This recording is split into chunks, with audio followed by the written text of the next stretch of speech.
in-depth, investigative. This is KXAN News. Well, from bitter cold, ice, and even some snow, today's frigid weather has many hunkered down at home, which is probably where you want to be. Thank you so much for joining us tonight. I'm Britt Moreno. And I'm Mike Rush, in for Daniel Manin. Just minutes ago, Austin ISD announced it is delaying the start time for all classes by 2 hours tomorrow due to the winter weather. This comes as a number of school districts across Central Texas have decided to cancel classes altogether. Now, the list continues to grow as we get into the evening, so check it out. School is closed tomorrow for several districts, including Hayes CISD, San Marcos CISD, Bastrop, and Doe Valley. The full list of school closures can be found on our website, as well as the crawl running on the bottom of your screen. And with Austin ISD's delay, we asked them what would make them decide to close due to weather. Well, they told us that there are many factors that would be affected if they do cancel classes. So if it's just cold, they'll likely ask students to bundle up and continue the day as normal. But one of the district's biggest concerns is safety getting to and from school. When we have those icy roads, the freezing rain, sometimes that makes electricity have issues. And so those are a little bit, I would say, simpler in a case of like, if it's too icy, like we can't have school if people can't get on the roads. Now, several other districts are beginning to cancel or delay classes as well. Digital data reporter Christopher Adams put together an interactive map on our website that we are constantly updating, so you can see if your child's school is one of those affected. Search school closures under KXAN.com. And as our temperatures dropped below freezing today, some areas saw a mix of freezing drizzle, sleet, and even some snow flurries. KXAN viewers have sent in photos of the wintry mix that is falling across Central Texas. Take a look at this falling snow over Buchanan Dam. And viewer Jordan Jones sent us these images of the snow and ice covering this property out in Liberty Hill. Looks like a winter wonderland. Check this one out. Viewer Ralph Alverson sent us an image here of what they call frostweed in Austin. So during a cold snap, sap expands and breaks through the plant walls, freezing it in this cold air, and that makes for this, a beautiful cotton candy-like formation at the base of the plant. I'm not sure you eat that, though. I don't think. No. I wouldn't. I probably would, but don't do things that I do. No. Yeah, I've never heard of that. I grew up in Texas. I've never heard of that. So you learn something new every day. So actually, as cold as it was today, it's going to be even colder tomorrow morning. Yeah, we're forecasting the coldest lows since December 2022. Wow. So, and that's on track for tonight, and it'll feel colder than that. These are the actual air temperatures outside right now in the low to mid 20s for most of us. A few spots in, say, Caldwell County, teetering on the upper 20s, but it is feeling colder than the 20s. Feels like the teens in most places now when you factor in the wind. Of course, the wind helping to take away your body heat, and we've got winds out of the north about 10 miles per hour or so. Not particularly gusty, but it doesn't take much wind when it's this cold to make it feel colder. A lot of clouds over us now, but the clouds are starting to clear in the northern hill country, and these clouds will keep clearing from north to south as we head into the night tonight. So we'll go from partly cloudy at 7 and 9 to mostly clear by 11. Temperatures dropping from the 20s to the teens, but it feels like temperatures dropping into the single digits by 11. Coming up in first warning weather, we'll be tracking sub-zero wind chills for tomorrow morning. That will feel like the coldest morning of the week. We'll show you when we warm up ahead of potentially another cold front. Nick, thank you so much. Now, earlier today, ERCOT issued another conservation appeal for tomorrow morning from 6 to 9 in the morning. ERCOT saying it is asking Texas to conserve energy use as they expect a higher demand tomorrow morning. This as Texans return to work and, of course, our schools start to reopen. City of Austin and Travis County officials held a press conference today to discuss how we're doing in this winter weather. They tell us that in anticipation of the combination of below freezing temperatures and wintry precipitation, Austin Transportation and Public Works pre-treated bridges and elevated roadways overnight to prevent ice accumulation. Still, the weather has already caused a few incidents on the roads. Austin police said that they have responded to 35 collisions since ice accumulation began. Meanwhile, Austin Travis County EMS responded to 17 calls for environmental exposure. Since midnight Sunday through this morning, 4 patients had to be taken to hospitals, including 1 case of frostbite. We're asking people to please stay indoors and do not venture out unless you absolutely need to. The temperatures and wind chills are low enough to make hypothermia and frostbite a real threat. Now, the other patients ATC EMS treated received transport to a warming center, overnight shelter, or provided with additional blankets and instructions on how to get to a shelter or a warming center. And Austin Mayor Kirk Watson toured 2 of our cold weather overnight shelters this morning. He confirmed on his X account today that the shelters gave 400 people and 7 dogs a warm place to sleep last night. The city says the shelters will be open until Wednesday morning. We'll have much more on the weather in just a moment, but in other news, the first votes of the 2024 presidential campaign are being cast today. In the nation's first caucus, Iowa voters will weigh in on who they think the Republican nominee should be. Despite his legal woes, former President Donald Trump is leading the pack by double digits in the final Iowa poll ahead of tonight's caucus, with former UN Ambassador Nikki Haley and Florida Governor Ron DeSantis vying for second place. NBC's Bree Jackson reports. It's the coldest Iowa caucus day on record, capping off months of candidates crisscrossing the Hawkeye state in search of support. So I'm asking you all tonight on a cold day to do your part. I'm running on your issues and your family's issues and solely to turn this country around. We have an option to either go back to the past and deal with the names of Trump and Biden in the past, or we can go forward in the future. Former President Trump holds a commanding lead over his Republican rivals. I think it's going to be very close to record-setting, maybe even record-setting. Still, the GOP frontrunner not taking any chances, encouraging Iowans to show up. You can't sit home. If you're sick as a dog, you say, darling, I got to make it. Our latest NBC News poll with the Des Moines Register and Mediacom shows Trump with the support of 48% of likely caucus goers ahead of tonight's contest. If someone is not a Trump supporter, they're not my friend. So my friends love Trump. But not everyone feels that way. Iowa seems so much for Trump. We want to get there and put our voice heard for a non-Trump candidate. Nikki Haley and Ron DeSantis both positioning themselves as the best alternative to the former president in what appears to be a race for runner-up, hoping voters brave the freezing temperatures as the battle for the Republican nomination heats up. In Washington, Bree Jackson, NBC News. While it appears the biggest battle is for second place, a strong finish tonight could provide a boost to a candidate's campaign going into the New Hampshire primary next week.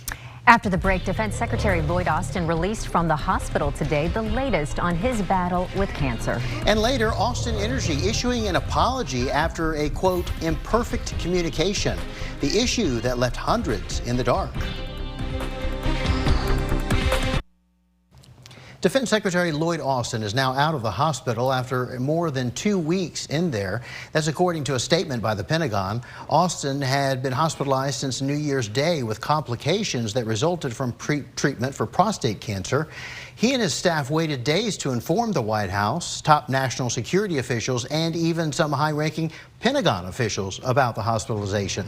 Secretary Austin plans to continue working from home for the time being. He is expected to make a full recovery. Today is Martin Luther King Jr. Day, a federal holiday. The president spent part of the holiday donating time in Philadelphia. President Biden visited Fill Abundance, a food bank that helps needy families in that area. He was among dozens of volunteers creating backpack kits for children facing food insecurity.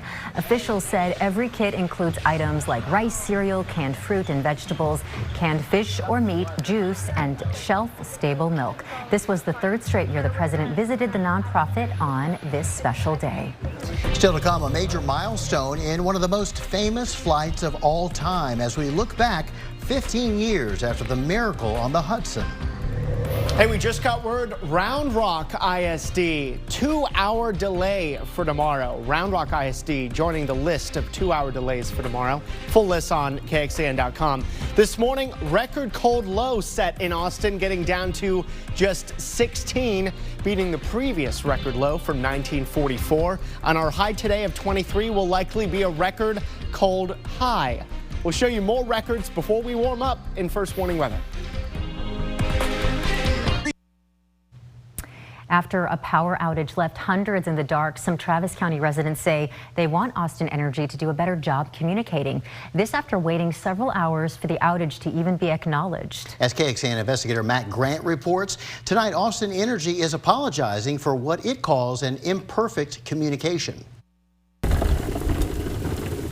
Jennifer Walker says she was left in the dark, both literally and figuratively. We kept getting error messages on the Austin Energy system. She says the power went out for a second time around 7:45 Sunday evening here at the homestead in Bee Cave. When she tried to report the outage to Austin Energy, text messages show she received error messages back. She called and got 311. She says she was told we had power. They told us that we needed to reset our circuit breakers, that they didn't see a problem, and we said, no, honestly, we're out of power. 4 hours later, she received an alert about the outage with an estimated restoration time. Neighbor Kate Austin says she too didn't hear anything for hours. When you're, in your house and it's cold and dark, it feels like a really long time. Would you have liked a response back that said something simply, we're aware of the outage, we're looking into it? Would that have helped? Yes, yeah. I think that would have been good. So far in Austin, the power outages haven't been that widespread. Monday morning, it was around 1,000 customers impacted. By early afternoon, that number dropped to 109. Austin Energy blames Walker's error message on a glitch. Officials tell me they're looking into the matter, including the hours-long wait time to be known. It's not completely out of the ordinary. I would say it's still too long. And to see what systems can be improved. We apologize for the imperfect communication to our neighbors in that area. Matt Grant, KXAN News. Austin Energy repaired the underground power line after 1 a.m. Officials say they make every effort to provide realistic estimated restoration times and is reviewing that situation among multiple departments to see where they can improve communication and better inform neighbors during power outages. We started looking into this story from a viewer tip. Scan that QR code you see on the screen with your phone and it'll take you to our Report It feature where you can send us your tips, photos, or questions, or you can also send us an email to report it at KXAN.com. Hutto ISD has just joined the list of Central Texas school districts having a 2-hour delay for classes tomorrow morning. We have that growing list of delays and cancellations right now on KXAN.com. Now we want to look at other parts of the country now. This morning, 96 million people were under winter alerts stretching from southern Texas to southern Connecticut. Up in the Midwest, Grand Rapids, Michigan is dealing with the 7th straight day of snowfall, and heavy snow and strong winds caused blizzards and zero visibility in parts of Colorado over the weekend. Officials posted an avalanche warning and avalanche advisories for nearly all of the Colorado mountain regions, and New York was also pummeled with a winter storm over the weekend. Winds caused major destruction in some parts of that state, and more winter weather rolled in Sunday in Memphis, Tennessee. Meanwhile, travel continues to be an issue. Roads can be treacherous, and according to flight tracker FlightAware, today U.S. airports saw more than 2,800 flight cancellations. First warning weather with meteorologist Nick Bannon. Still cloudy for now, but I'll tell you this good news. It is our last truly cloudy day of the rest of the work week because we've got abundant sunshine on the way for tomorrow and beyond. But you can see the gray from the Highland Furniture and River City Grill camera there at Marble Falls. So a lot of clouds over us now. The clouds clearing here tonight. By 11, I expect will be mostly clear. And then we stay mostly clear for the overnight hours with just a few early morning clouds. But plenty of sunshine tomorrow is going to make the difference. We're going to go from highs in the 20s here today to highs about 10 degrees warmer in the low 30s tomorrow. So the sunshine is sure going to be beneficial. We're at just 24 now in Austin. That's actually the warmest it has been all day, thanks to the clouds starting to try to thin out in some spots. We'll be down to 21 by 7, then it's teens the rest of the night, and our low of 15 that we're now forecasting for tomorrow morning is as cold as it was just before Christmas in the year 2022, if you remember that frigid holiday period there. We'll climb from 15 to 33 tomorrow afternoon. There we go by 4. So we expect that by the time we get above freezing in Austin tomorrow, we will have spent 60 hours in a row at or below freezing. Comparing this to February 2021, which was 144 hours, you can see the difference there. We're still luckier off this time. Wind chills, part of the story as well. The wind makes it feel colder than the air temperature. And as we head into the evening, generally it's wind chills in the teens and single digits here through 8 o'clock. And then as the wind picks up and the temperatures drop, it starts feeling close to, if not below zero, when we start tomorrow morning, which is why so many school districts have been delaying school tomorrow, because of this is what you'd be walking out into, and your kids as well. We've got wind chill warnings until 9 a.m. tomorrow for most of the area. That's during the period we could have wind chills dropping between 0 and 10 below zero to start the day here tomorrow morning. So your forecast tonight, air temperature down to 15 would be a record low. The wind chill, though, below zero at times with a north wind 10 to 20 miles per hour.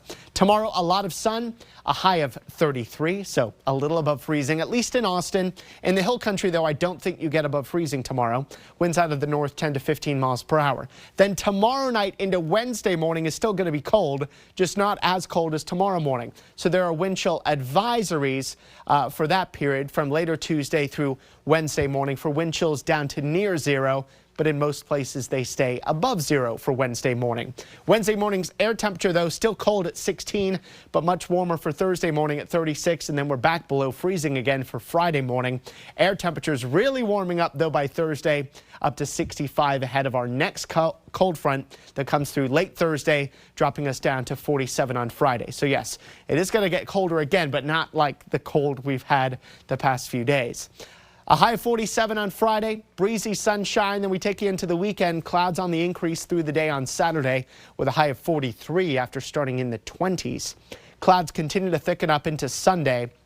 Should be dry in the morning, but then we've got a 20% chance of rain in the afternoon. That rises overnight into Monday up to 60% with a high near 60 on Monday. Looks like we'll be entering a rather wet period as we head into next week. We'll be right back.